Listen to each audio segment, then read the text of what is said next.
göre yalan danışanlar, hakkı susturanlar, oyun kurup kaçanlar. Dünya susur ama sözüm susmaz.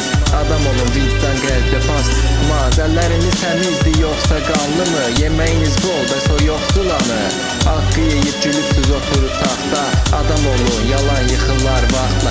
Qardaş qardaşı satır 5 manat üçün. Könüllər yox, ciblər dolur rahat üçün. Dəyərlər öldü, qalır tək adlar. Adam olun, insanlıq nə olar? Səslər yüksəlməzsə susmaq cinayətdir. Zülmə göz yummaq da bir xəyanətdir. Bu mənim çığlığım deyil, xalqın səsidir. Adam olun, bu dünya hər kəs üçündür. Kölgədə böyüyənlər günəşi tanımaz. Ədalət bir gün gələcək, bu yazılmaz. Qorxmuram, haqsızda sonda tək qalsam da. Adam olun, bu yol son olsa da tamam. Kölgədə böyüyənlər günəşi tanımaz. Ədalət bir gün gələcək, bu yazılmaz. Qorxmuram, haqsız sonda tək qalsam da. Adam olun, bu yol son olsa da tamam.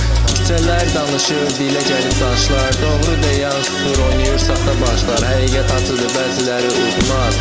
Adam olun, qorxa qorxa yol olmaz. Nə qədər yalanla qurulub sistem, doğru danışanlar qalıb tək gizlən. Baxma, mikrofon qılınc kimidir əlində. Adam olun, yoxsa yanarsız dilimdə.